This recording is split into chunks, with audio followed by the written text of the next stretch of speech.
Hi,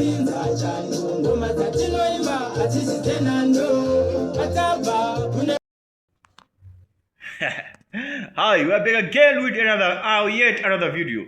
My name is Party Twice, Mr. Pete Zimbabwe, and we are broadcasting live from our Party Twice studios. Pana pa Party Twice tokudanya tsetse dzirikuitika. Matumano ose nyika. Matumano ose ema social media.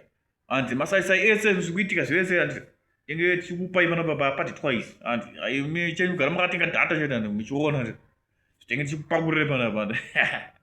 Amana vana vanenge vane same boys azazwani nyaya boys imwe mwanasikana anongomona picha cho yandaisapo picha cho maiona boys mwanasikana boys abatwa boys achikwirwa NeMbwa boys pakaipo vanavane mbeu waineningirini waine same boys vakutedzera zvavanenge vachiona kumapono vevyo vanozviita ningiri NeMbwa boys pakaipa musikana wacho ngaanake boys vanapa tambisa ichi NeMbwa boys kumana anyika inenge yakuenda kumaguma anyika yakuenda kumaguma kuti vana vanenge varichi vato addicted nechi nemutambo uyo nesex vana vanenge vatochi addicted kumana saka imimi muchi tiudzewo mafungiro enyu muchi comment section kungoda mafungiro enchete mafungiro enchete comment section